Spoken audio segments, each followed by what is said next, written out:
a number of issues related to law enforcement. So today's theme is Law Enforcement Excellence Week, or this week's theme. So I'm looking forward to that conversation. However, I have a question particularly for committee members. If you can think back quickly and think about what you were doing in 1989. I think was the Berlin Wall 89 or 88? 91, okay. Well, pardon? I was not. You were not in Berlin, okay. Well, I think I'm right about this. We'll see if my committee administrator, corrects me, but 1989 is actually a major red letter year, particularly for Minnesota and for actually for committee members, because in 1989, a bubbly, energetic, already, I think he already possessed his high school graduation diploma, was born in 1989, and now 31 years later, he's sitting to my right here at the table. So join me in saying happy birthday to our committee administrator. So happy birthday. Happy birthday.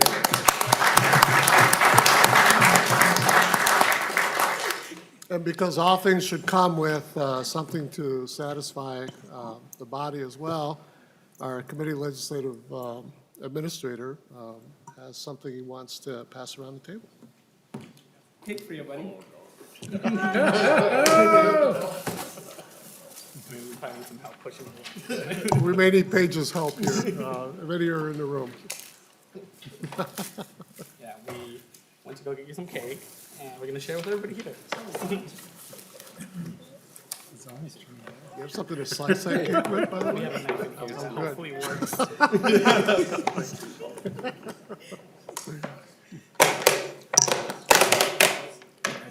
You don't want Who knows if you like Oreo, but today you do.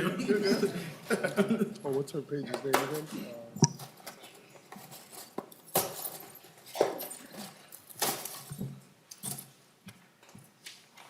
We need your help to distribute birthday cake for our committee administrator. I've got to do Yeah, this. that's the first time. Tradition. I don't know. I think he did come with a high school diploma, by the way. I'll check with his mom on that. I got her number. My son did not. I didn't. He came with the GED.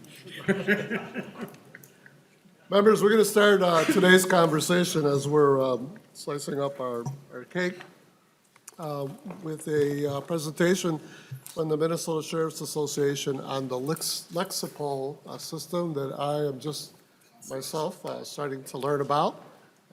It's one of the ways in which this community of public servants update each other on their profession and stays modernized in terms of both, as I understand it, both in terms of procedures, processes, and technology to enhance the work of law enforcement. And so with that, I'm going to ask our members from the Minnesota Sheriff's Association to come forward and share their presentation with us today. Oh, yeah, so while we're doing that, I'm going to need a motion for approval of our February 27th minutes. So moved. Chair Considine moves approval of the February 27th minutes. Discussion, all in favor of that motion, please say aye. Aye. Opposed, same sign. Motion prevails. Thank you, members, and Representative Considine. Chair Considine. Very well. Good afternoon. Hopefully, we'll make sure some cake gets up there at some point. So welcome. Excellent. To the committee. Thank you. Looking forward to this presentation. Very good. Thank you, Chair Mariani. Thank you, members of the Public Safety Committee. My name is Troy Heck. I am the Benton County Sheriff. I've worked for the Benton County Sheriff's Office for 25 years now, and I've had the privilege of serving as Benton County Sheriff for the last 5 years. As you know, law enforcement operates in a complex and ever-changing world. New case law, new statutes, and new best practices are a constant in our world. In addition to change, risk is an ever-present factor that we have to manage to protect public safety. Remaining on the cutting edge of new best practices, new case law, and risk management is a difficult task. Most agencies manage this task through written policies. Good policies require effort to research, write, and maintain. Very few law enforcement agencies in Minnesota have the staffing levels to be able to devote this task to a single person who's charged to stay on top of all of these issues. Often the task of creating and maintaining policy falls to a sheriff, chief, or another member of administration who also must fit this duty in with the long list of other important duties they have to manage. Smaller agencies in Minnesota may have to default to simply adopting the post-required policies and calling it good there. Other agencies may borrow policies from a neighbor or adjoining agency without really being able to know if those truly reflect best practices. Good policy is one of the critical foundations to having an effective law enforcement agency, and good policy requires work and effort to maintain. About 10 years ago, the Minnesota Sheriff's Association partnered with LEXIPOL to address policy management by engaging a company whose sole mission was to research, write, and maintain trusted agency policy. LEXIPOL delivers to Minnesota sheriffs a package of current, timely, and well-researched policies that provide directive and guidance to the men and women that carry out law enforcement in the field every day. By partnering with LEXIPOL, Minnesota sheriffs leverage the expertise of LEXIPOL staff who keep current on the ever-changing tide of law enforcement landscape. LEXIPOL watches for new case law, statutory changes, while also searching out the best and most current best practices out there on a national level, making policy recommendations from a risk management paradigm. Their brand is built upon this risk management paradigm and principles that eliminate or minimize liability exposure for their clients and promote positive community interactions while carrying out the job of law enforcement. Risk management principles, when properly applied, ensure that we are doing the job of public safety in the most effective way and in the way that protects citizens, law enforcement officers, and suspects. In a world where public trust is critical and public trust is affected by use of force, having risk management principles in place and directing the work of the men and women in law enforcement is extremely important. However, risk management is not strictly about use of force. The risk management principles that LEXIPOL employs also expect that law enforcement agencies will pursue justice, ensure transparency, provide accountability, and engage their community members. LEXIPOL's success is dependent upon their agency customers receiving the current and best practice advice on both traditional issues in law enforcement and new and upcoming issues in law enforcement. Many of the same topics that are discussed in this committee are already covered by LEXIPOL policies. Drone usage, serving crime victims, and community engagements are just a few examples of some of these policies that address these up-and-coming topics. The LEXIPOL policy system provides a framework upon which agencies may build to better serve, better connect with their community, and carry out the goal of creating a safer Minnesota. The LEXIPOL policy system brings a level of consistency among the sheriff's offices in the state that use this policy, while at the same time offering the ability for agencies to customize it to fit their individual needs. LEXIPOL gives the core structure that is scalable for all sizes of agencies and allows agencies to change, add, or remove policies to ensure that this policy manual best reflects their community standards. Now, a good policy, even though it's the foundation of what we do, is useless if the folks that we employ don't understand it or don't know how to apply it. Critical moments in law enforcement require that law enforcement officers make split-second decisions. They don't have the ability or the luxury of being able to reference what's written down in a manual. They have to know what the policy says now. In order to ensure that our officers know what they need to do in an instant, the LEXIPOL policy system employs something they call daily training bulletins. The motto, "Every day is a training day," is one that is often repeated by LEXIPOL co-founder Gordon Graham. Each day, our officers are required to take an electronic daily training bulletin that shows them a scenario, shows them the applicable policy from the manual, and ask that they answer several questions based on the scenario to apply what is written down in the policy. The LEXIPOL system tracks these daily training bulletins to provide for accountability and also provide for a record of training for these officers. For those instances where officers do have the luxury of time, the LEXIPOL policy system is available anywhere where an internet connection is available, either through the internet or through the LEXIPOL app. Keeping our communities safe is the top priority of Minnesota sheriffs. Accomplishing this mission is a formidable task. LEXIPOL provides me and our leadership with peace of mind, knowing that we are providing our staff with the best and most current directives designed to both provide effective law enforcement services to the public and keep our staff safe as they do so. I'd be happy to entertain any questions you might have. Wonderful. Thank you. Chair Considine. Thank you, Mr. Chair. Sounds like a really great program. How much does it cost and who pays for it? Sheriff Hack. Each agency is responsible for their share of the cost that is built to the state. We have a pricing structure that's based basically on the same formula that AMC uses, where a portion of the price we pay is based upon the entire price split evenly across all agencies, and another portion is based upon the population of the particular county. So for example, Benton County paid just about $4,500 for this service in 2020. Chair Considine. That seems like a reasonable amount. Thank you. Thank you. Representative Johnson. Chair Mariani, Sheriff. I actually was around and got to use LEXIPOL when it first came out. My sheriff, who happened to be sitting back here, Sheriff Kolk, was a sergeant at the time, and he was involved in the development for the policies for our department, setting that up. I want to thank him for the work he did. I know he had a lot of headaches with it. I still look at, my sheriff gave me access to the LEXIPOL for down here, so I don't have to keep calling him on different issues.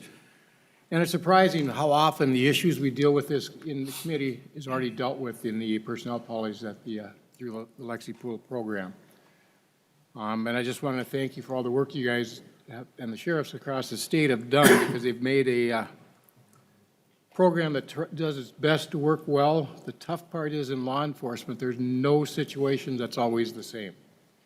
And it gives some good guidelines, but as you said, the officer has a fraction of a second to make a decision, hoping that it's the right one, knowing that if it's not, he could get in trouble, even though it probably was the best decision to make.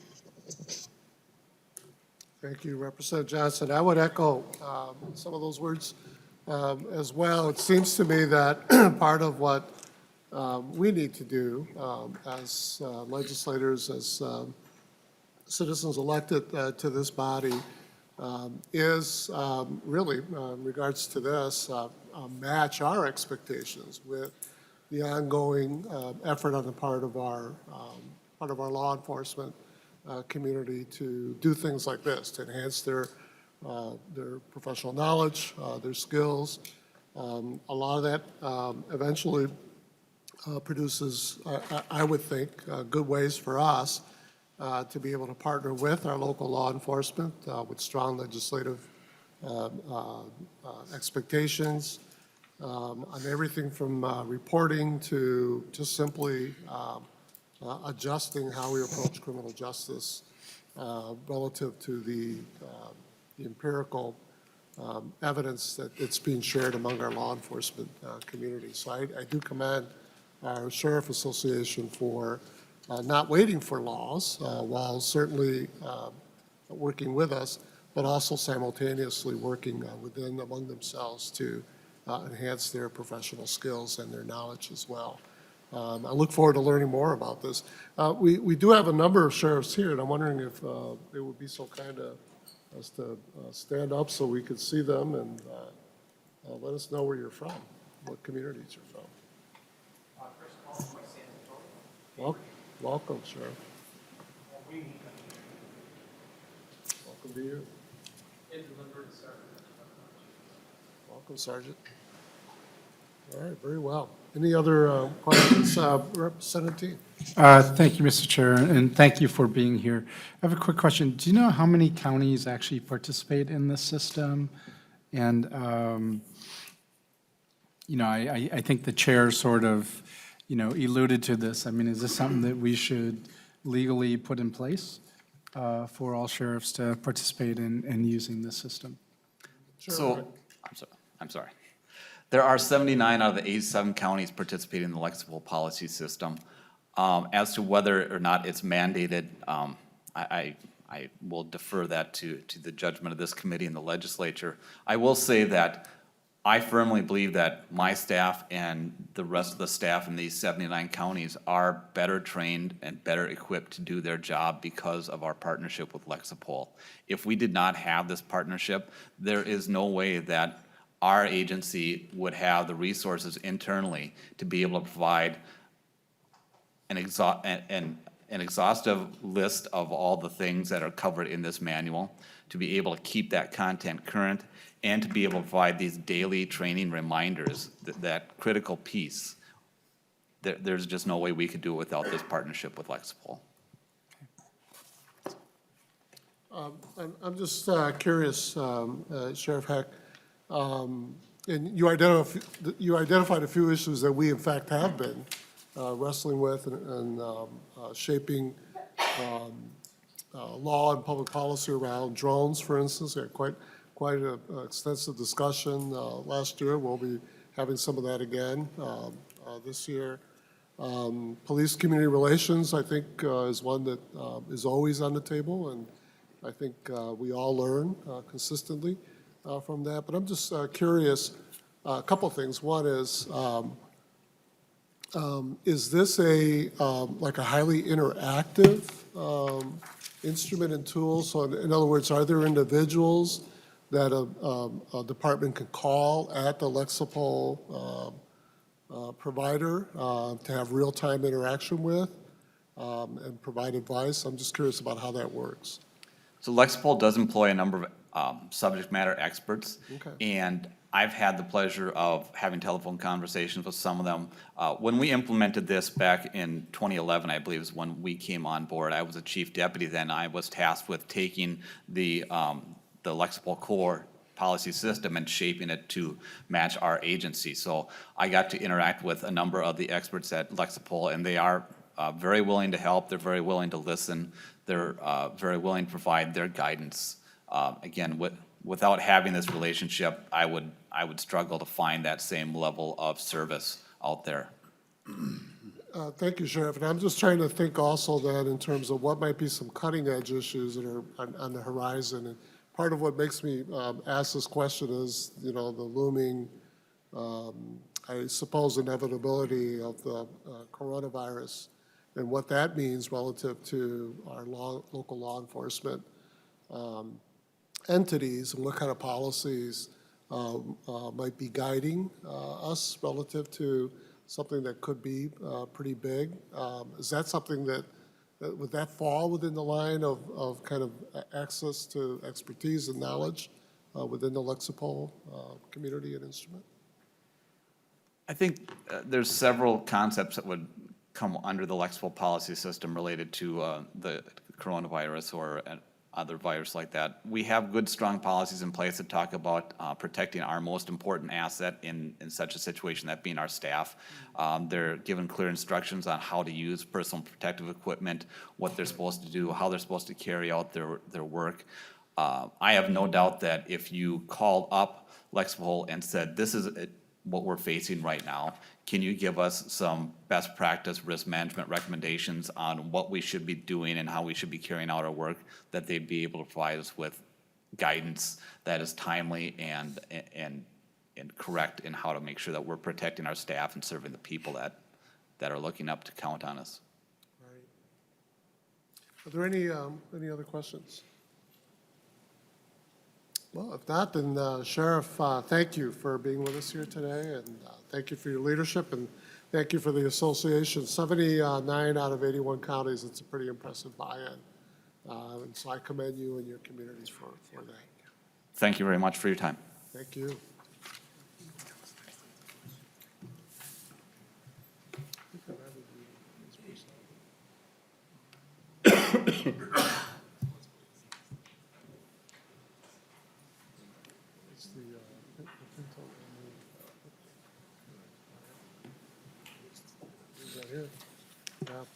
All right, members, I'm sorry, we're just trying to juggle the bills around depending on the availability of the authors. We do have the author of House File 3360, Representative Sandstede.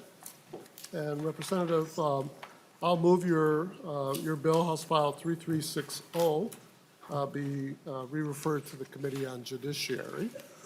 And then there is a delete all amendment. And members, this is to put the bill in the shape that the author is going to have it before us today. And so I'm going to move.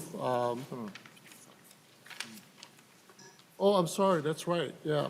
Okay, I can't move it because I'd be violating my own rules. And I don't want to do that. Yeah, I know it, right? But I would invite Representative Sandstede to speak about House File 3360 as encapsulated within the A20 DE amendment. And then members, at a future date, hopefully soon, will come back and then act on correctly on amending the bill before us. So Representative Sandstede, welcome to the committee. I think this is this the first time I've had you? It is No, not. No, you've been here before. Yeah, you had a good bill, if I remember right. Telephone CPR. There we go. There it That's is. what it was. Yeah, very good bill. Yeah. So welcome to the committee, Representative. Thank you, Mr. Chair and members. Members, I just want to say this bill started out strictly focusing on VSET. And after talking to some local police enforcement officers in my community and expanding that conversation, it quickly grew into other areas that you'll hear about today in my delete all amendment. I don't think it's in perfect shape today. I think that this is going to be something that's going to be refined, but I'm excited to at least put what I have forth right now and continue to work on this.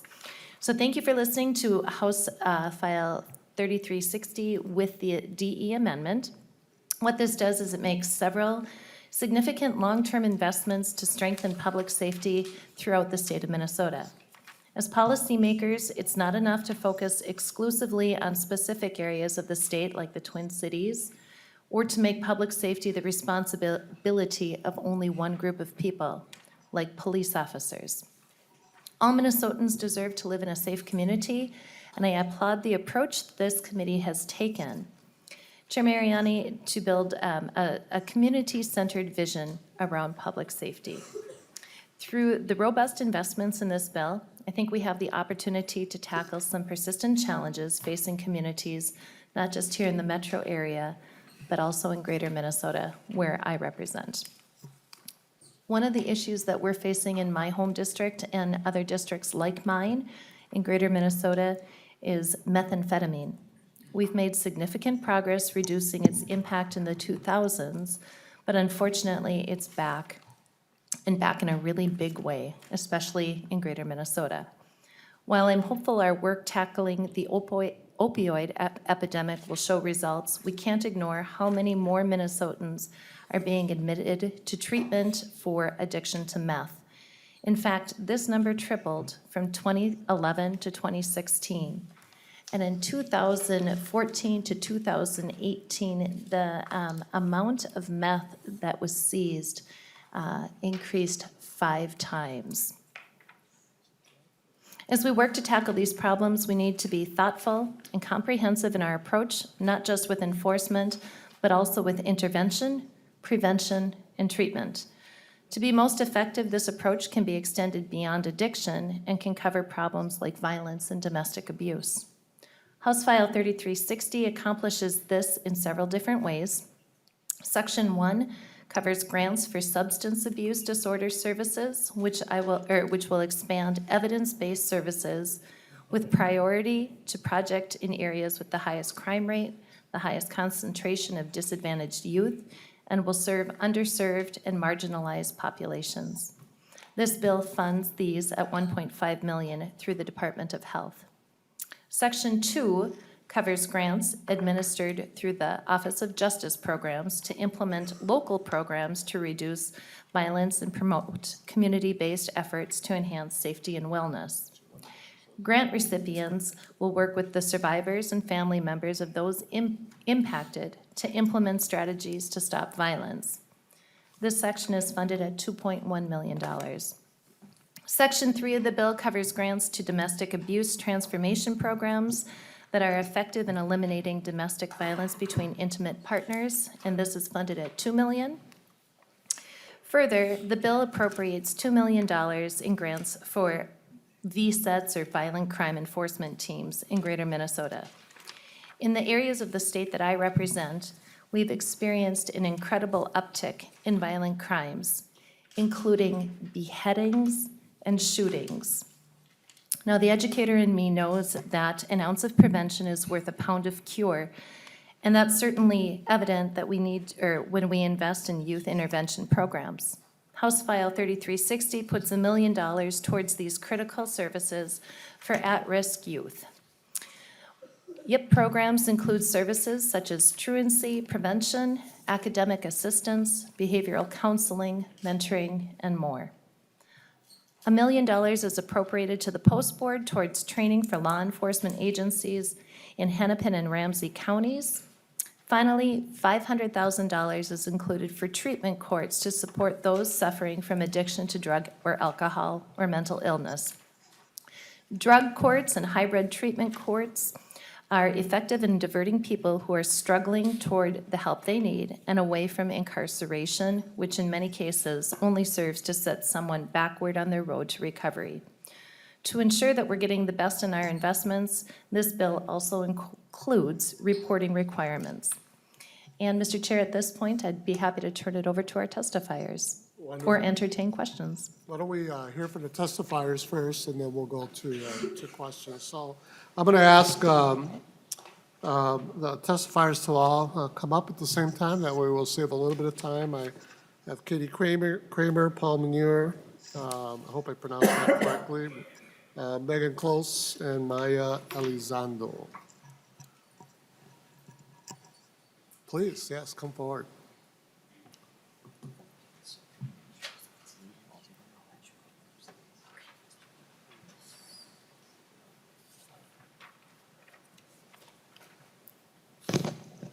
And then immediately following you, we're going to hear some words from DPS, who they're not, Department of Public Safety, not here to argue for or against, but have some perspectives they want us to hear as well. So who's ever first, if you can identify yourself for the record and proceed.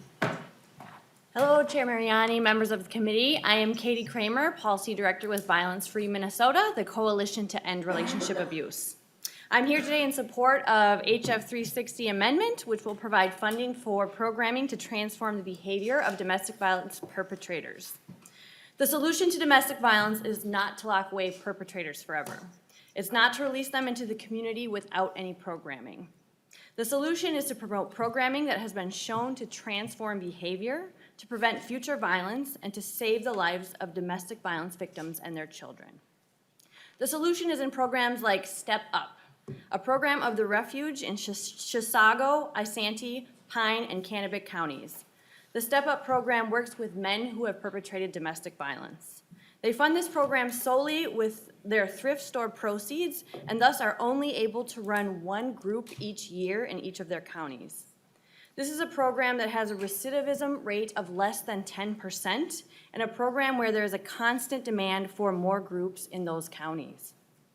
The solution is in programs like Southern Minnesota Offender Education Program, a program of the Committee Against Relationship Abuse in Mankato, for men who use violence in relationships. Over the past several years, they have seen a 38% increase in referrals to their program from across the entirety of their 8-county service area and remain at capacity with wait lists of up to 18 people long, during which this time, 7 of the participants on the wait list reoffended with either another violent crime or a substance abuse-related crime. But despite the program's success in transforming behavior, funding is based solely on participant fees, and the burden of payment often falls back onto victims. 40% of our counties in the state have no programming at all. Only a third of Minnesota counties have programming that is specific to domestic violence, And even in those counties with domestic violence specific programming, it is often one program for the full county. Clearly, we lack sufficient access and quality programming. The HF 3360 amendment will mark the first time the state has appropriated money to support programming across the state to transform the behavior of perpetrators. This funding can potentially not only help strengthen the existing programs, but also help develop more quality providers across the state. In order to end domestic violence, we must invest in prevention work as well. This work includes programming to transform abusive behaviors and end the cycle of violence. I urge you to support this amendment and to provide funding for this important programming. Thank you. Thank you, Ms. Kramer. And I will just interrupt very quickly. You did a wonderful job relative to a number of things, including, I believe how Representative Sandstede and I have attempted to approach this work, which is that this is a pretty smart package of things for us to do that are very inclusive of a number of things, including straight-up enforcement, but also in terms of interventions and preventions. And so I think the two things that you hit on, and I suspect your colleagues will do the same, has to do with the importance of connecting all those dots together in order to produce a much more violence-free environment and community. So in other words, if we're going to be effective with violence, we need to do a number of things. We need to enforce, but we also need to do things like, what's the name of the program? I just wrote it down quickly, the Step Up program to break that cycle of violence. And then I think the other thing that Representative Sandstede was very clear with me when we first spoke about this is the huge holes of access to a number of those, whether it's enforcement or if it's programs like Step Up, that there are real needs around the state. So being able to address both those big issues, I think, lies at the core of Representative Sandstede's bill. We know that there are no communities that are immune, but I have certainly, as chair of this committee, been particularly increasingly attuned to the incredible challenges that exist in greater Minnesota relative to these investments. So with that, I won't interrupt the others, but I just wanted to, to take an opportunity of your frame to lay out before the committee the way in which Representative Sandstede and I have been talking about this bill. Thank you, So Chair. who's ever next, please come forward. Yes. I Mr. always mess up your name, man, so I apologize. You're not alone. Just about everybody does. So just say, go ahead. Yeah. Mr. Chair, committee members, my name is Paul Munier, and I'm the Executive Director of the Youth Intervention Programs Association, or better known as YIPA. I'm here on behalf of 250 youth-serving organizations and over 300,000 young people in Minnesota growing up with toxic stress, trauma, and/or abuse. We are thrilled to be included in this amendment, and we're hopeful it passes. Just so you know, $1 million will positively impact approximately 5,000 young people. It's a huge value for taxpayers. We have many youth intervention programs that work with both perpetrators and victims of violence. With me today is Megan Close from Alexander House, which works with young people involved in abusive relationships. Also with me is Maya Elizondo, a young person who's benefited from youth intervention and is here to tell her inspirational story. Mr. Chair, if it's okay with you, I'd like to just introduce Megan to quickly tell you about her work and then let Maya speak. Is that okay? Wonderful. Welcome to the committee, Megan. Thank you. Hi, thanks, Paul, and thanks to YIPA for all their hard work, and thanks for having us here. My name is Megan Close, and as Paul mentioned, I work at Alexander House. We serve Anoka County residents and provide youth intervention and prevention through our youth services program. Our youth intervention services include one-on-one crisis counseling and support groups within high schools and alternative schools for victims of domestic and sexual violence. Our youth prevention services include presentations at most of our traditional high schools on healthy and unhealthy relationships, as well as with middle school presentations on healthy boundaries and empowerment. we're able to reach hundreds of victims of domestic and sexual violence through our youth intervention services and thousands of young people through our prevention services. Young people today they're strong, they're resilient, they're intelligent, and many also have pain and trauma. I believe that young people benefit from the services like ours and other programs across the state. And I know that if my school, and when I was growing up, had offered services like this, I think they would have been greatly used and young people would have benefited, but unfortunately it wasn't something that was around.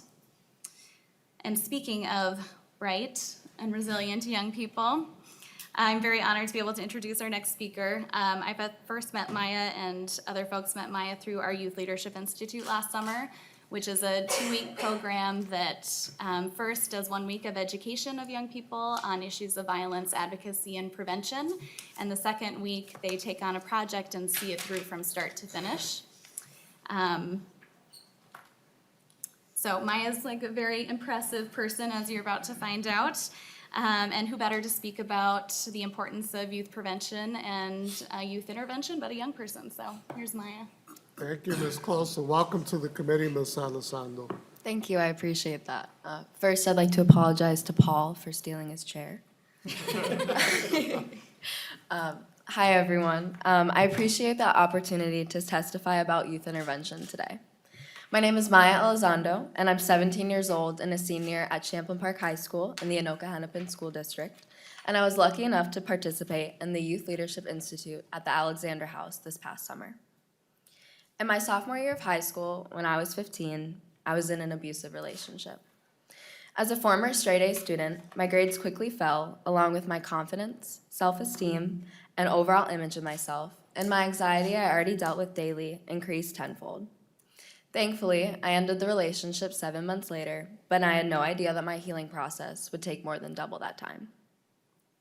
As a junior, towards the end of the year, I wound up struggling with an eating disorder and was at what seemed like an all-time low due to my resulting lack of self-confidence. One day, in my health class, a former Alexander House representative, Kia, came in and held a presentation informing high schoolers about abusive relationships and handed out flyers about a youth leadership institute they were holding over the summer. Learning from this quick presentation, the magnitude of teens that were suffering from the same situation I was in brought me to tears, and I knew this was something I wanted to participate in. I was accepted, and that summer I soon began what I can say was the best experience of my life. Throughout 40 hours over 2 weeks, I worked alongside 4 other girls, all of whom shared the same passion as me to help people where needed and similar personal experiences with domestic abuse. We learned extensive information about relationship abuse, how to be an advocate for your peers, victim shaming, and more, some of which got pretty intense. One activity we did about victim blaming involved reading through tweets and identifying victim shaming comments and messages, and got almost all of us girls on the verge of tears at frustration at what we were seeing. With this passion, we ended up creating a project at the end called SPARK, standing for Support, Prevention, Awareness, Recovery, and Knowledge, and applied it to the Alexander House Youth Services Instagram page, and created content for posting to implement these pillars of SPARK. This youth intervention program helped me become a better advocate for everyone around me and has given me skills to provide help and resources at a level I never knew I could. However, this program also had an unintended consequence.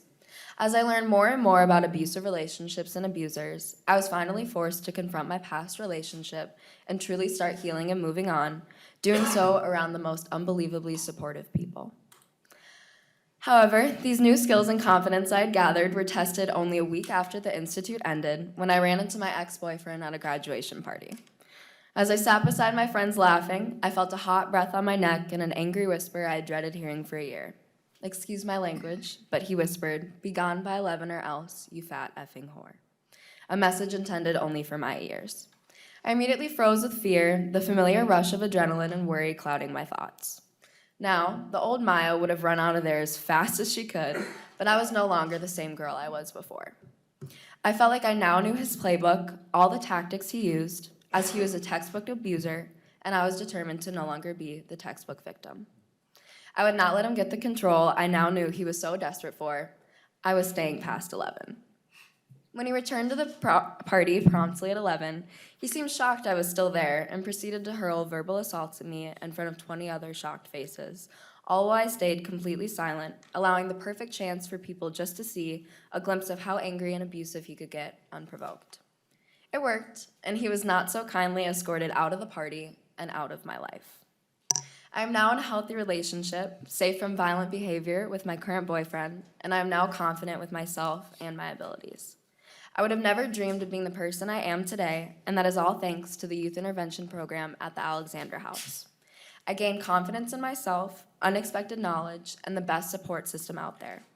Overall, I went into the Youth Leadership Institute hoping to learn how to advocate for others, but I instead came out an even bigger advocate for myself. Thank you. Thank you, Ms. Elizondo, and congratulations to you for being able to confront and to move on. And obviously, you were able to do that precisely because there were others around you that helped you do that. You know, yesterday evening, I was on a phone conversation with the Hennepin County Sheriff, Sheriff Hutchinson, and he pretty much relayed to me what you just relayed here. And he said, you know, Representative, can always use more funds for enforcement, absolutely. You know, there are individuals that, you know, that's going to be the response. But he said, you know, the majority of folks are going to be young, and the majority of folks really need resources to borrow your words, to confront and to move on. And so that's what he was asking for. And so that's the spirit of which this bill is being offered here today. Members, we're going to hear from the Department of Public Safety, then we'll open up for some questions. We're not going to move this bill today because I do want to act on this amendment. I do want to alert members that the bill is going to have to travel through one or two other committees before it circles back. But our intent, Representative Sandstede, is to have the bill circle back to us, which of course it will have to because of the appropriations that are connected. But also, I think as we continue to learn and engage with a broad group of stakeholders as the bill continues to shape up, and I appreciate the spirit in which you brought that, the spirit in which you come forward with that, Representative Sandstede, to be able to shape, you know, good public policy, listening to all sorts of stakeholders, from law enforcement folks all the way out to, you know, youth intervention programs. So with that, I'm going to ask the Department of Public Safety to come forward and offer some thoughts and advice, and then we'll open up the floor for questions. Don't wander too far now.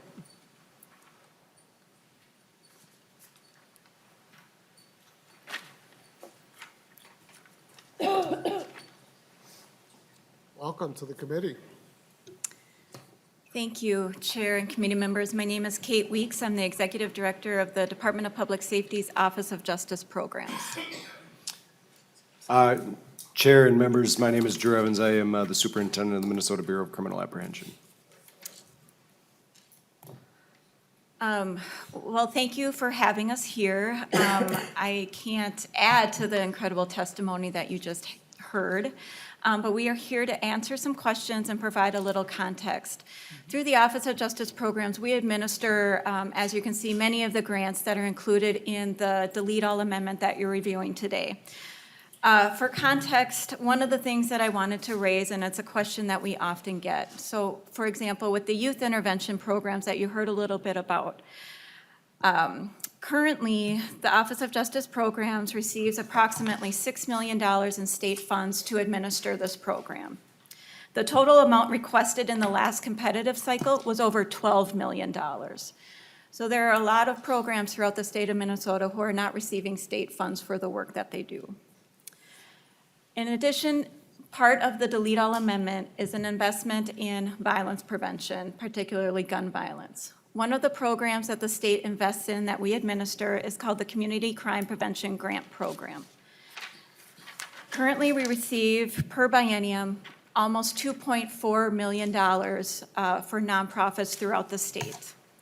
The total amount requested in this last competitive cycle was $6.4 million.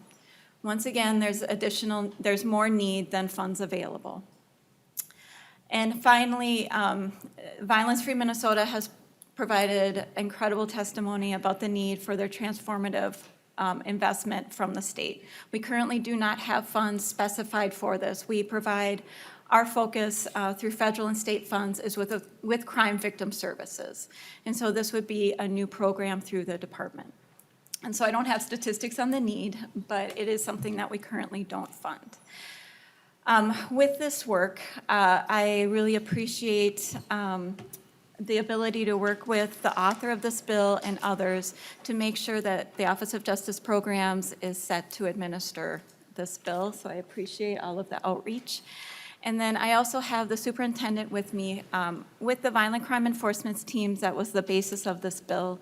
I just wanted to provide context that the funding for the current violent crime enforcement team program is $3.8 million per biennium. That has not increased over the past, since 2010, but the number of meth arrests in need in the state has grown. But there has been no additional investment, and you've heard that from the testimony as well. So we are here to answer any questions you might have. Thank you, Ms. Weeks. And just again, just for my clarification, the new component here would be the Domestic Abuse Transformation Grant Program, is that correct? Chair, members, that would be a new program. Yes, okay. The additional investment are specifically for grants that are not currently captured in statute. We like to say we do administer violence prevention programs, but they're under different umbrellas, not specifically for what is identified in the delete all. Very well. And then what we call, the crime enforcement teams, the VSET, commonly called, that's currently a $3.8 million biennial investment, is that correct? Chair, members, that is correct. Okay, very well. Welcome, Superintendent Evans. I have some questions, but anything you want to add at this point would be great. Yes, Mr. Chair and members, as I noted, my name is Drew Evans. I'm Superintendent of the Bureau of Criminal Apprehension. I've been asked to provide a little bit of context, and I think somewhat as the neutral party. I sit on the Violent Crime Coordinating Council. The BCA receives none of these funds, but we fulfill a number of roles, so I can provide some context to how that money is used. The director here and I were chatting that $3.8 million is annual, just to clarify, not biennium. So it's annual to those. The VSETs are violent crime enforcement teams that cover 70 of the counties in Minnesota. They are multi-jurisdictional teams that operate all across Minnesota with their primary function of focusing on violent crime and narcotics trafficking across those jurisdictions. There are currently 21 different VSETs across Minnesota. One of the things that it's important for all of you to know is the structure that we have in place in Minnesota. The funding comes from the Office of Justice Programs, but each one of those 21 VSETs have their own operating board that provides oversight to those and the enforcement activity. It's important to note that all of those VSETs across Minnesota are focusing on mid to upper level drug trafficking primarily, and then violent crime occurring in their communities as needed.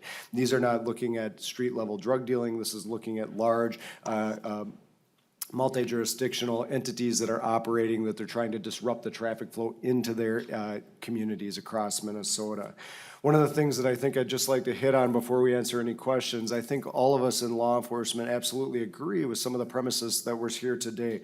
Education, prevention, treatment, and enforcement are really necessary components to really holistically tackle some of our narcotics problems across Minnesota. Enforcement is important because, as Representative Sandstede noted, we've seen a over 5-fold increase in the number of seizures in our VSETs alone. I will tell you, my agents that do this work in partnership with all those VSETs and our federal partners are seeing very similar seizure amounts into Minnesota. And so it's concerning the number of narcotics that we're seeing really across Minnesota as we do this work. And then your Violent Crime Coordinating Council, that's a legislative creation, has a number of different components to that. We oversee all of the VSETs in Minnesota. There's regular audits going on with each of them to ensure that the money is being spent appropriately, that they're following the rules. They are required to follow a policy manual that is developed and regularly adjusted by the oversight board. Any discipline or concerns are immediately reported to that board by our VSETs across Minnesota. They've done really an excellent job of complying with the mandates and working with that oversight board that we have. In addition, I'll leave you with, there's also specific committees from governance to professional responsibility, committees within that to community engagement. And so our VSETs not only are doing the enforcement work across Minnesota, but we've asked them to engage with their communities to get to know their communities, not only from their law enforcement perspective, which they're used to doing, but that their communities get to know their actual task forces that are operating in those communities. So I will leave it with that and any questions. And as I think we've noted, there's no way to follow that powerful testimony by the young lady. So you did a great job today. Thank you, Superintendent Evans. And on that last point, I take it from your perspective, DPS's perspective, what the chair tried to articulate relative to the testimony we heard from the young person is something that the department shares, that there is a multi-pronged effort that needs to happen. Clearly, there are what I loosely call just, straight up law enforcement activities, which I think there's a good argument for, but I think the conversation is about what are the pieces that need to complement all that? Is that the department or the BCA's philosophy? Well, certainly, I think, as you articulate, I think it's fair to say we won't arrest our way out of this problem, we won't treat our way out of this problem, we won't educate our way out of this problem. So we need to always be coming at it with that multifaceted approach you've articulated. And Superintendent Evans, one of the things that Representative Sandstede and I have heard, and Representative Sandstede, I believe, experiences it directly by virtue of where she represents. And you alluded to this with the uptick in possession or confiscation of certain drugs, is that there does seem to be some kind of, I think I've heard the term, something like drug corridors or a designation of a recognition that there's something concentrated, if you will, geographically in our state relative to this issue. Can you share a little bit about that? Yes, Mr. Chair and members, what you're referring to is Minnesota has become in the last year designated with a number of HIDA counties. HIDA stands for High Intensity Drug Trafficking Area. It's a designation, it's a program that's run out of the Office of National Drug Control Policy, which is based out of the White House. It has been in that location going back many years. So far in Minnesota, we have started with 5 metro counties that were designated, but in the last year, there was a recognition that were approved additional counties in both St. Louis County and Olmsted County in Minnesota. And what that does is it's a recognition that there's a higher prevalence of drug trafficking in particular in those counties. And so as it's evidenced by those 2 additional counties, this isn't a metro problem, it's not a rural problem, it's a Minnesota problem that exists across our state. Very well. Are there any questions from members? Representative Johnson. Chair Mariani, Representative Sand. I was noticed looking through the bill that there's $1 million for post-board for training of officers. I'm a little concerned because our officers across the state are very well trained. They do a great job. But this is specifically $1 million just for the police officers in Hennepin and Ramsey County. We just got done testimony with Superintendent Evans that our VSEC teams are working all over the state. We had 2 more counties put into them because of the high drug trafficking in those counties. If the people here don't know, Minnesota is the destination point and distribution center for the 5 to 7 state area for methamphetamine, which has come back like the monster it is.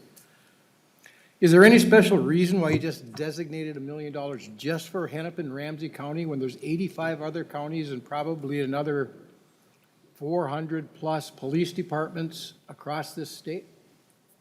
Representative Johnson, if I may just jump in, and I want to thank you. This provision is here because I asked Representative Sansa to make it a part of the proposal. And quite frankly, Representative Johnson, it was my dear friends and colleagues on the other side of the aisle who a few weeks ago decided to focus specifically not only on Hennepin and Ramsey County, but Minneapolis and St. Paul in particular.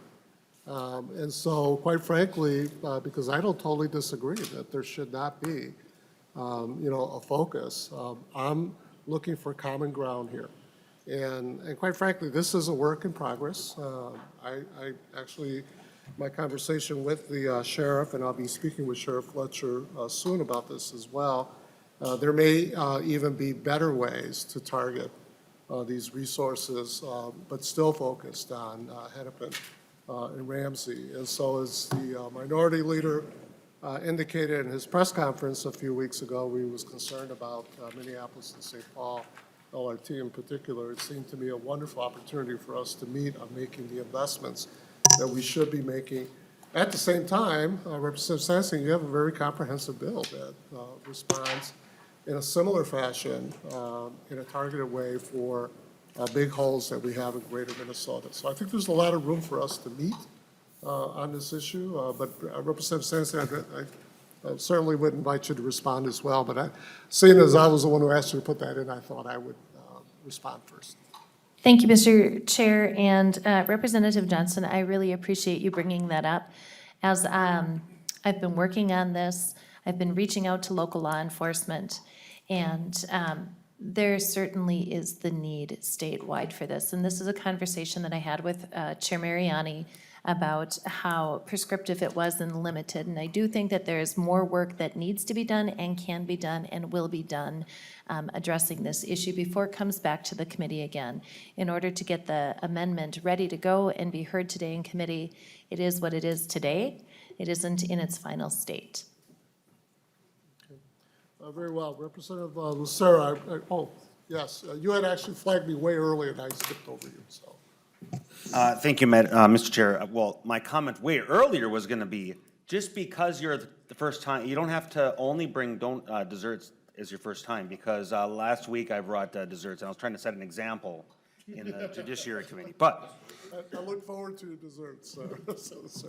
thank you, Mr. Chair. And then I just heard Representative Sandstede say that this is a work in progress and you're still for this amendment. So I guess I won't go on with many questions, but I guess the couple questions I have, I'm looking at page 2 of the amendment, the DE amendment, specifically line 2.23, actually starting at 2.20, it says, in awarding grants, give priority to projects that, and then it has a list of criteria. One of them is disadvantaged youth. And I'm wondering if there's a definition for that. I see the next line down specifies marginalized population. What is the definition of marginalized population? Then the next line down speaks about culturally competent. And then the last line, number 6 there, says, employ promising strategies based on the lived experience of communities of color. And I'm just wondering what all of these are, and you may not have an answer right now. So, but I think there's a definite need for some more objectivity in defining what these criteria are, because one of the things that I've observed here during my time on the public safety, I've been on the public safety committee my entire time in office, and I think one of the things we struggle with is when it comes to the awarding of grants, the lack of accountability. And accountability can't be achieved when everything is very subjective. So just looking for more objective measurements and definitions. So thank you, Mr. Chair. Thank you, Representative Lucero. Those are very good questions. And actually, I'm going to ask if Ms. Weeks is here from OJP, if she can come forward, because I think she can shed some light on some of the language and identifiers that we have here that I believe the OJP office uses.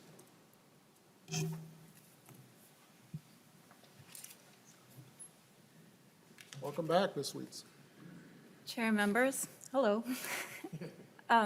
Can you repeat the question again? I'm sorry, Representative. And Ms. Weeks, the wanna question make has to do with the priority indicators on lines 2.2.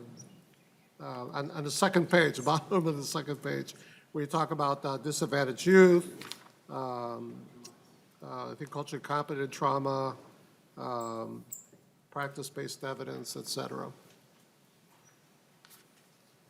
And members, this bill will come back, and it'll probably most likely will continue to shape. And so we can entertain these same questions at that time if this language still continues to be here. And so this won't be the only crack that we'll have at having this conversation. Ms. Weeks. Chair, members, just looking at the language in the bill, I think one of the questions was, is this defined in statute? No, these current terms are not defined in statute. What this is getting at is when you look at statistics, the rate of victimization for members of communities, whether they be African American, immigrant, Latino, Asian, they have higher rates of victimization than a white population. These are according to national studies, and we can share these studies as well. When we look at who is receiving services or where grants are going or how they're being administered, we do look at, when you talk about underserved communities, are there sections in your community, it could be within your district, it could be in your town, are there populations that are not receiving these services? And so that is part of the thing that we would look at. Is there a program in your community that is currently not receiving funds from the state of Minnesota for the services they are provided in this space? Disadvantaged youth. There are youth, and you can look at, I know we all talk about socioeconomic status. That is what this is getting at. Are there youth in communities who may not have the same supports as others in your community? Looking at how do we get resources to them when we look at violence prevention. Paul talked very eloquently about how investments from the state in communities directed at these populations who might not have access to the same resources that others do. How can we do that to help prevent violence prevention? Practice-based evidence. So this is looking at programs when they're looking at how are we impacting the communities that we are serving? Are we making a difference? Are we keeping kids out of the criminal justice system? Are we preventing harm? Are we reducing gun violence? Are we helping women find a safe space to be? Are we working with those who perpetuate violence? Are we helping reduce that risk? That is what this language is getting at. Thank you, Ms. Weeks. And I do want to reiterate that OJP and DPS is not here in support or opposed to the bill, but as a resource precisely to help us wrestle with these issues. Members, I do want to keep moving. We have several other members. Representative Lucero, we will come back to this, assuming this bill moves forward. It won't be moving today. I do want to bring this back to have this conversation. So thank you very much. Representative Pinto, then Representative Dean. Thank you, Mr. Chair. And Representative Sandstede, thank you so much for both the original proposal and then the expanded version and kind of the holistic approach you're taking. I do want to just highlight something, and I brought this up to you separately, want to make sure to highlight for the committee too, that I guess it has concerned me for a while that so there's $3.8 million a year going into the VSETs as Superintendent Evans said. There's an annual amount of, I think, about $1 million going into the investigation of, so that's drug and gun trafficking, about $1 million a year going into the investigation of human trafficking. And that infrastructure the superintendent described is one that we have on the VSET side. We don't have when it comes to the trafficking of people. And so I've wanted for a while to have there be a somewhat more of a parity there because we know that there is in fact a lot of human trafficking going on as well. So I guess and I mentioned this to you, I'm a little bit reluctant, I just want to make sure, because there's certainly a need, this amount has stayed frozen for the VSETs since I think it's 2010, the superintendent said. But I guess I would want to make sure if we're going to do that, to recognize that you know, there's that ratio probably needs to be somewhat closer than it is. And so I guess I wanted both to just note that for the record and also highlight for members, as the superintendent was describing the different elements, that we probably need that same infrastructure in place. So we heard a separate bill to have a director at OJP for human trafficking investigation coordination, like there's someone there's reference for drug trafficking. So thanks for bringing this forward. I'm really supportive of increasing the funding. I do want to make sure we would do that on the human trafficking side as well. Thank you, Mr. Chair. Thank you, Representative Pinto, and I suspect we may be seeing an amendment in the future. We heard a powerful testimony from a bill you had a few weeks ago from the good folks in Stearns County in terms of the work they do to combat human trafficking. Representative Dean, then Representative Considine. Thank you, Mr. Chair, and thank you, Representative Sandstede for bringing this forward. This is a great comprehensive bill, I believe, that does a lot of things, and I'm really excited that you've included language for community-based programs. You know, one of the other committee members brought up the issue of accountability, and I think accountability is something sometimes that's not easily measured. So, you know, I have many folks in my community that are out doing stuff on the street, talking to people, trying to prevent violence from before it happens, not just responding after the fact. And I don't know if there's any way to quantitatively define how effective someone is at preventing incidences from happening, but anything we can do to lessen the number of people that are impacted and become victims due to violence, I think is something we all benefit from. And, you know, regarding the issue of a larger portion going to, you know, Hennepin County and Ramsey County, just a reminder, you know, over 30% of the population of Minnesota are in those two counties. So, thank you, Mr. Chair. Thank you, Chair Dean. Chair Considine, and then Chair Johnson, or, well, no, why not? You were Chair Johnson, and then we're going to move on to the next bill. Chair Considine. Thank you, Mr. Chair. The $2 million in grants to communities in greater Minnesota to develop violent crime enforcement teams. My question actually just is that a euphemism for tactical teams? Representative Sandstede. Mr. Chair and Representative Considine, violent crime enforcement teams, I think, are standalone teams. They may work in conjunction with drug task force teams, but I don't think they're identical. And Chair Considine, I believe the superintendent's spoke. I think that might be a better question for the superintendent. Yeah. I agree. Thank you. Sorry. That's okay. Superintendent. Mr. Chair, Representative Considine, members, they are not synonymous. So certainly our violent crime enforcement teams have either tactical teams that they work with as they're doing enforcement activities, or they may have a component within their team. But this is really focused on the investigations of violent crime and narcotics trafficking in their communities. Thank you, Superintendent. Thank you, Chair Considine. Representative Johnson, then we'll move forward. Chair Mariani, since this bill is coming back, I'll save that stuff for later. Thank you, sir. I appreciate that. With that, thank you, Representative Sandstede. Any final words? We're going to lay this over so that we can then shape up the amendment properly and then be able to vote on it. So. Mr. Chair and members, thank you for hearing the bill. Again, I look forward to bringing it back in a cleaner, a little more comprehensive, easily to understand format. Representative Sandstede, it's a good bill. I think it's easy to understand, but obviously a number of your colleagues may want to weigh in to make a good bill even better. So I look forward to the continued spirit in which you have brought this bill forward for us to work. With that, the chair then lays over House File 3360. Next, we're going to have Representative Persell. If you can come forward.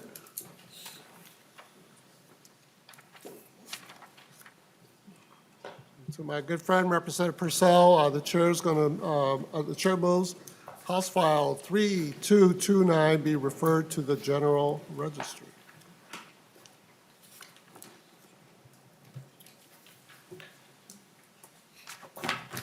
Welcome to the committee, sir. Thank you, Mr. Chair. Bringing House File 3229 before the committee today for discussion about the Leech Lake Band of Ojibwe and their law enforcement and working with jurisdictions primarily in the surrounding counties. I believe there's 5 counties that are involved here, that Leech Lake Indian Reservation contains parts of these counties.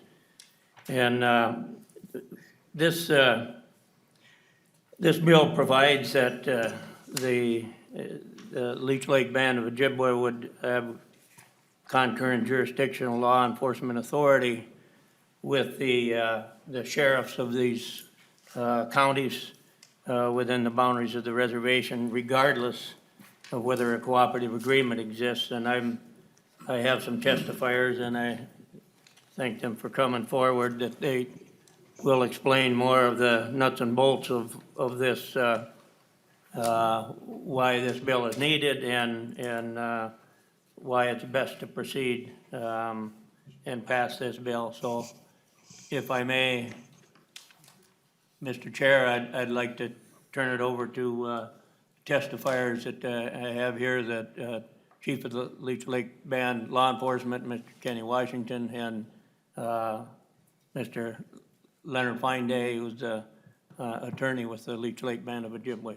Very well. Welcome to the committee, gentlemen. And Chief, I suspect you're first.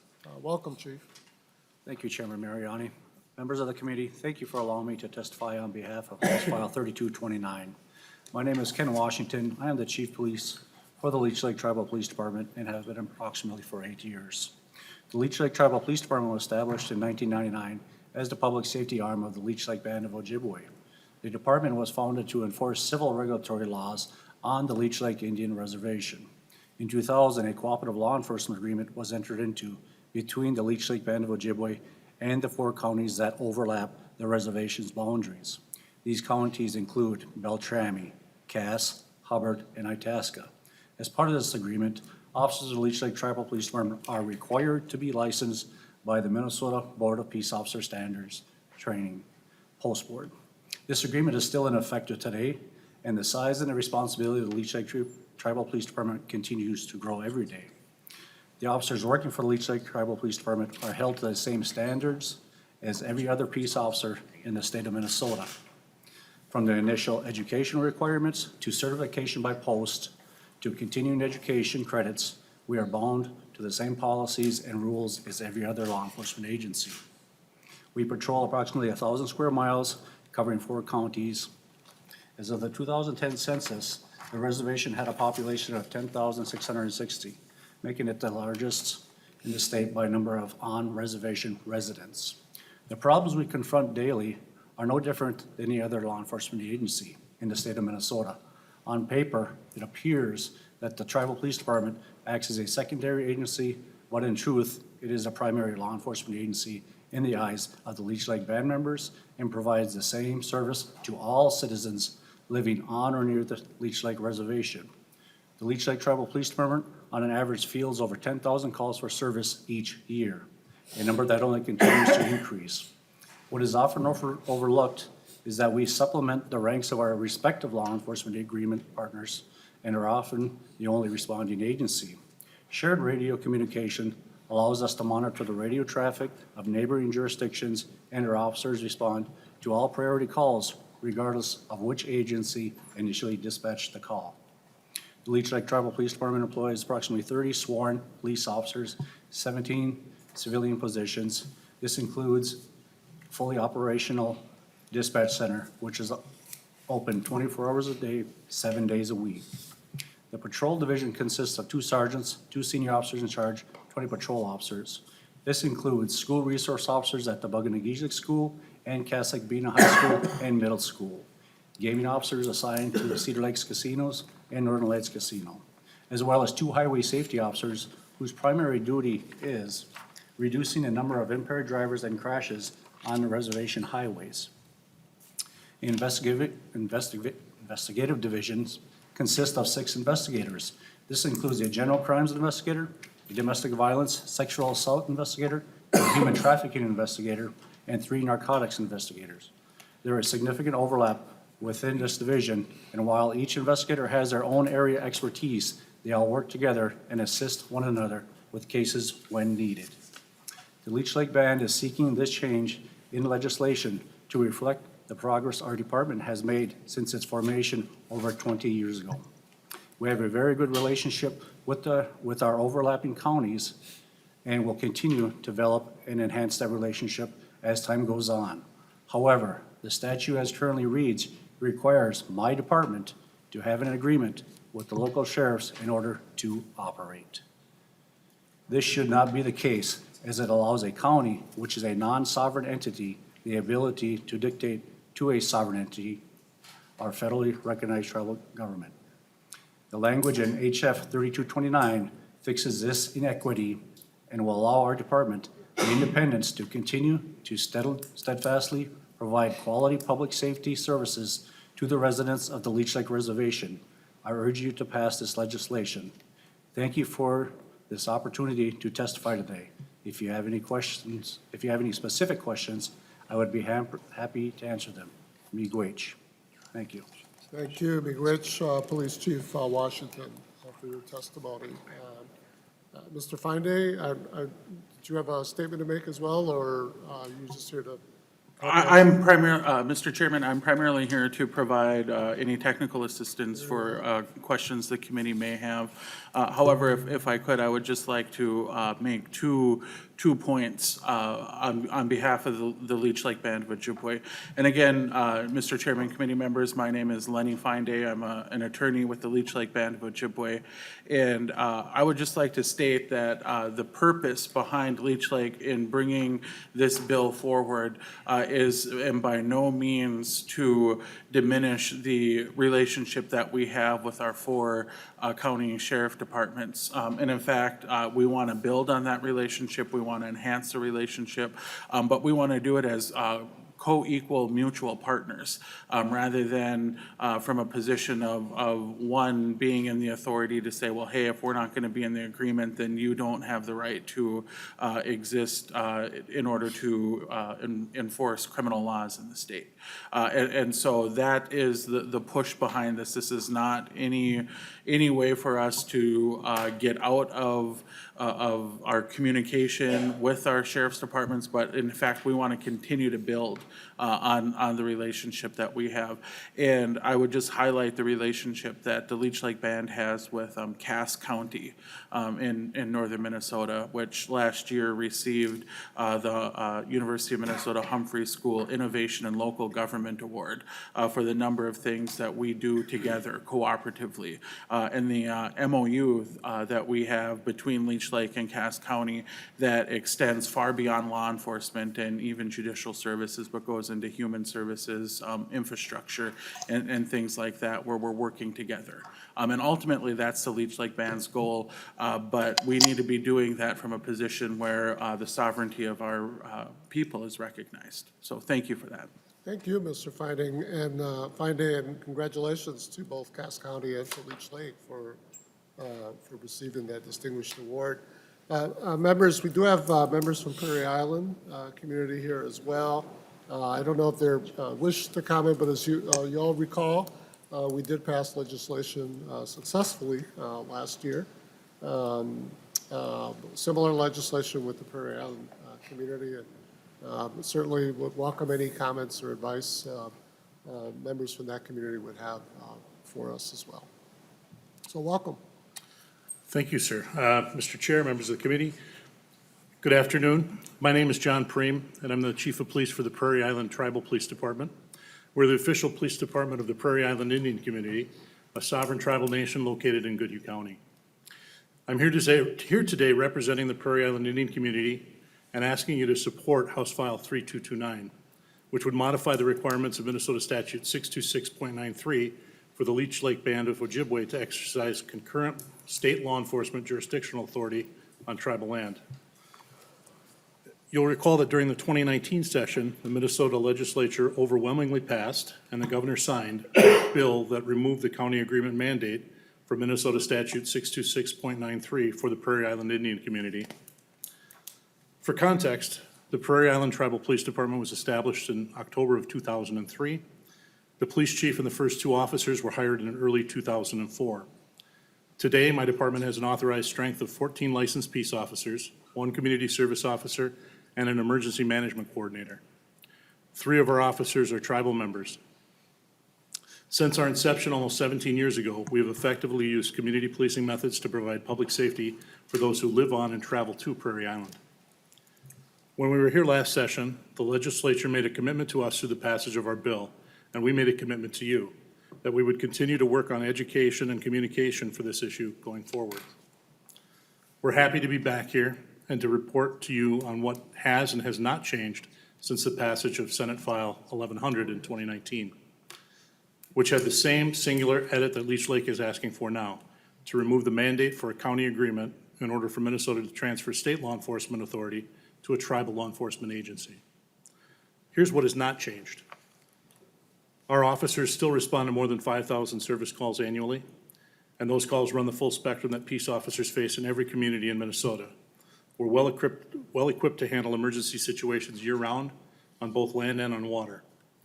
In addition to handling service calls on Prairie Island, we still respond as needed to support our neighboring law enforcement agencies and first responders in Red Wing, Goodhue, and Dakota counties. We still have the same cooperative agreement with Goodhue County that we've had in place for 16 years. And we still work collaboratively with the Goodhue County Sheriff's Office on matters just as we did before. We have strong working relationships with many other jurisdictions as well, and we've started discussions with Olmsted County, where the tribe has acquired new land, to negotiate a cooperative agreement with Olmsted County. All of the other requirements of Minnesota Statute 626.93 still apply to us. All of our tribal officers are post-certified and regulated just like any other state officer would be. The tribe is still subject to claims and waives its sovereign immunity to the same extent that any other municipal agency must do so. The same insurance requirements apply to us that apply statewide.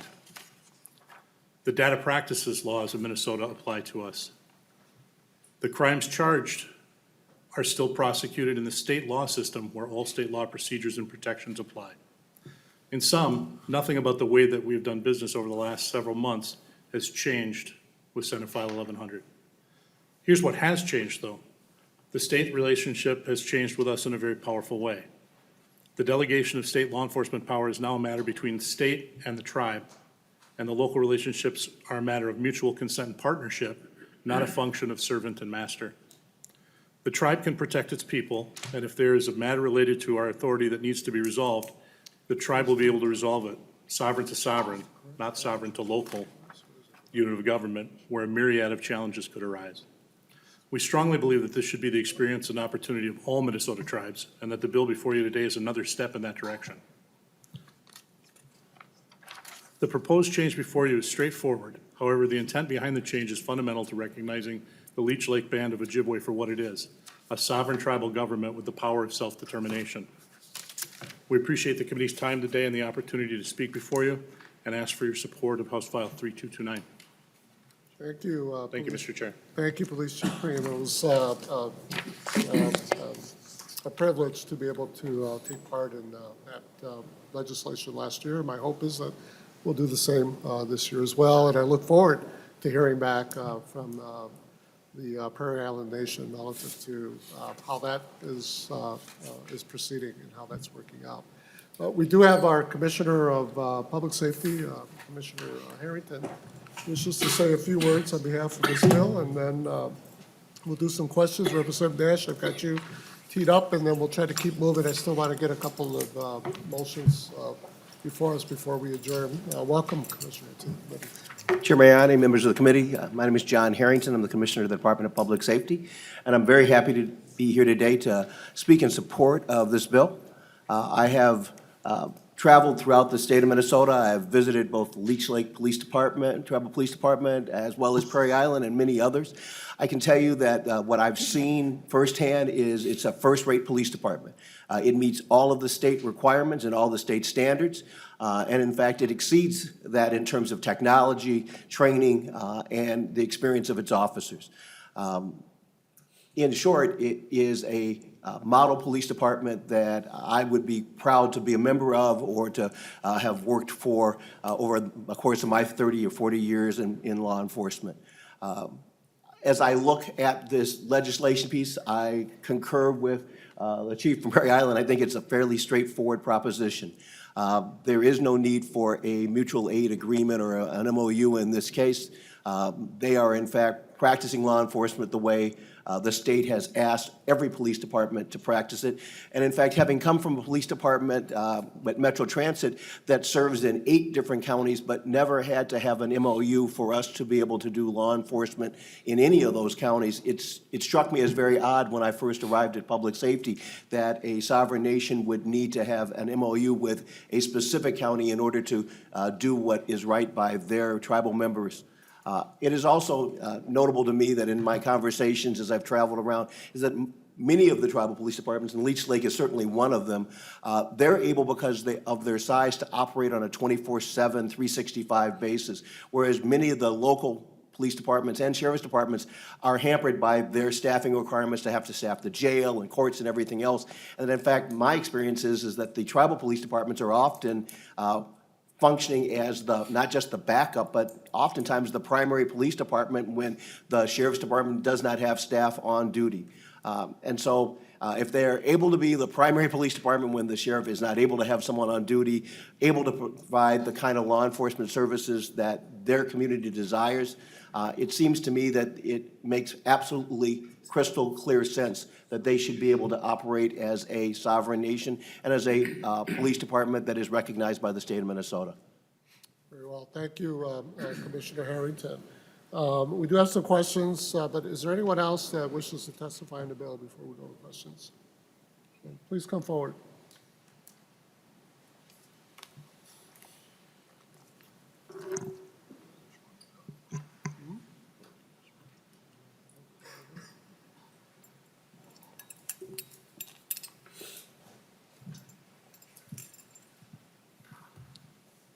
Welcome to the committee. If I remember correctly, is it Itasca?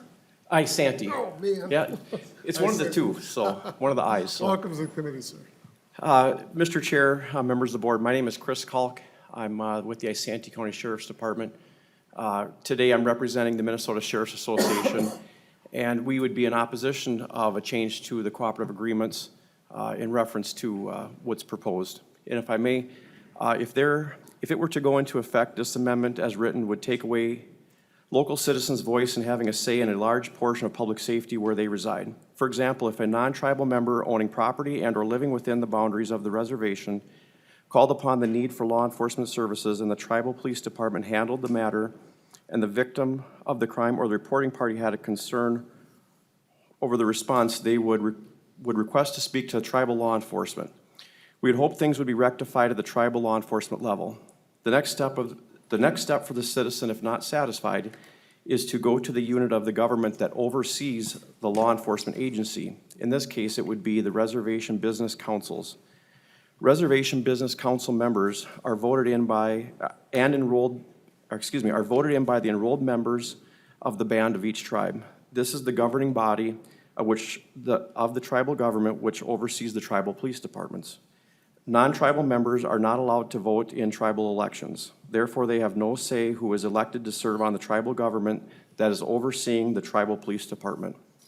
All people, tribal or non-tribal, enrolled have the right to vote for their sheriff and vote for who is on their local city government that oversees their police department if they live within the city limits that has a local police department. We have seen incidences in the state where citizens have either not been satisfied with actions of their local police department, and also to the contrary, where citizens went to their local councils to demand their council maintain a police department when they were looking to disband that police department. When this happened, the citizens have been able to voice and ultimately make a choice through our democratic system, vote in or vote out people that they want to represent them. The office of sheriff is an elected position that has seen changes from election to election based on the will of the voters.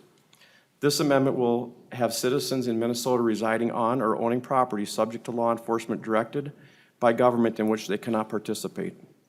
Another issue of this amendment is that it could cause conflict due to the overlapping authority between local sheriff's office or city police departments and tribal police departments. If a crime occurs within the boundaries of a reservation now, the sheriff or city police chief has primary jurisdiction, which is outlined by the cooperative agreements. Absent the cooperative agreements, you have two law enforcement agencies that share authority of the response. The problem becomes when the two agencies disagree on the response to that incident. How is that going to be resolved?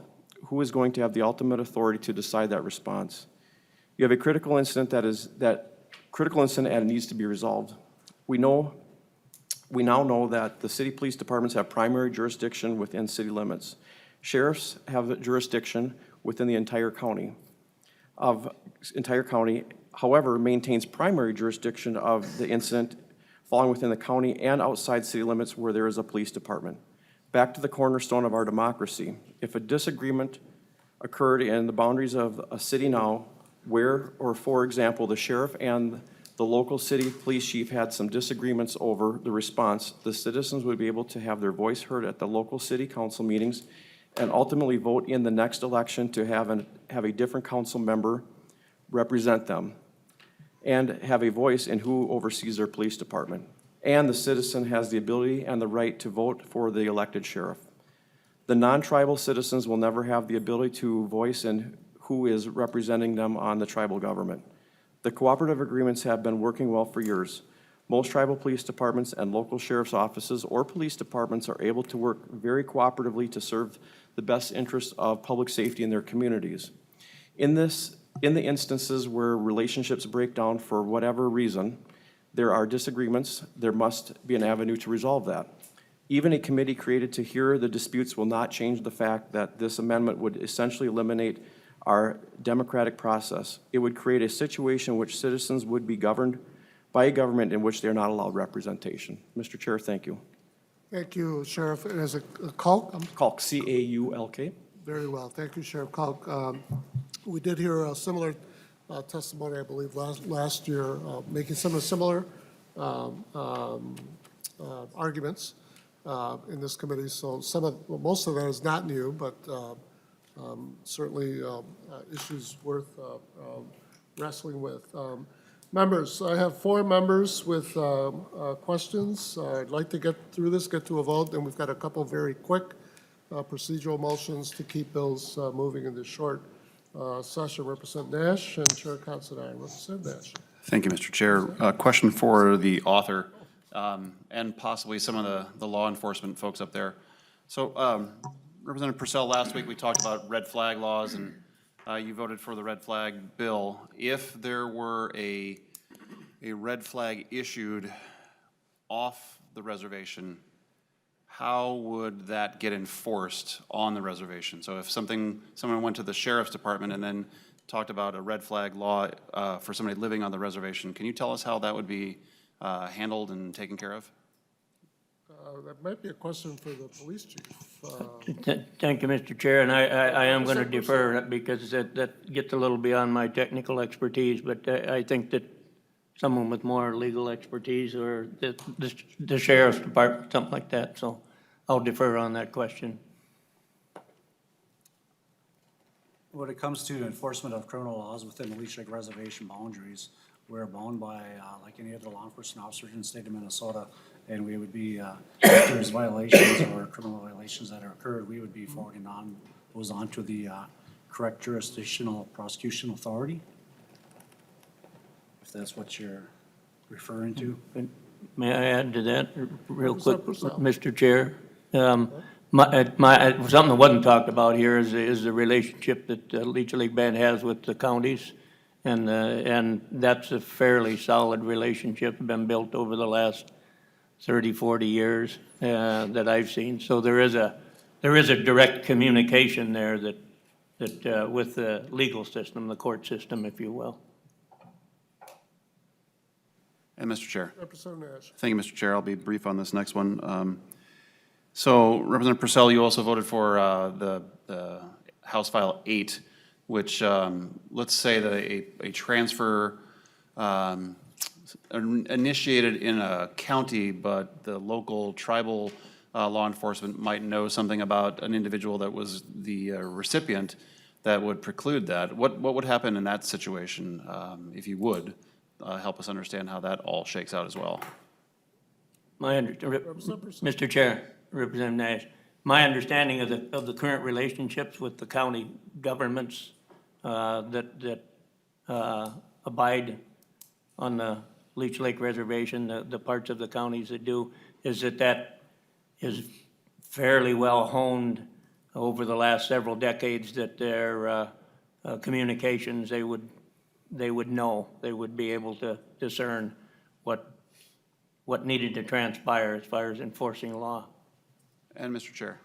Representative Nash. Yeah, thank you, Mr. Chair. Maybe for the sheriff sitting up here and the tribal law enforcement. So if there's a transaction that's supposed to have, or possibly going to happen between somebody who doesn't live on the reservation and somebody who does live on the reservation, if Representative Pinto's law were to become, or bill were to become law, which I really hope it doesn't, what would happen if the tribal police said, we know something about this individual, and yet a permit has been issued by the county so that a transfer could actually happen? How does that shake out? Mr. Chair? Sheriff Coke, very quickly, please. I think statute is very clear that the sheriffs in the state of Minnesota are obligated to handle civil matters, and if the red flag situation was to pass, it appears that it's a civil action, and that, as well as our permit to carries, our civil requirements, and that, I don't know how that, unless the law changes, how we would be able to take that away from what the sheriff does, and we should know that information, and it would help us better understand how to handle those laws should they come to fruition, and how would we do that? But sheriffs are still obligated to handle permit to carries, at least transfers within our jurisdiction, and also if any type of civil matters were by the courts and by state statute required to enforce. Well, and lastly, Mr. Chair. Thank you, Mr. Chair. Well, parts of the bill, if they were to become law, would require certain, would create certain infractions that would be happening if somebody violated the transfers. And I'm just wondering who's going to support that, because then or enforce that, because then that goes from a civil to a criminal issue. And I'm just trying to figure out how do these two bills apply to law on the reservation? Is that a question for someone? That was for the sheriff or the chief. Or the author. Members, the next committee needs to be here. I'm going to put the committee in recess. We're going to come back this evening, finish this bill and the other bills. So until that time, the call of the chair of this committee stands in recess.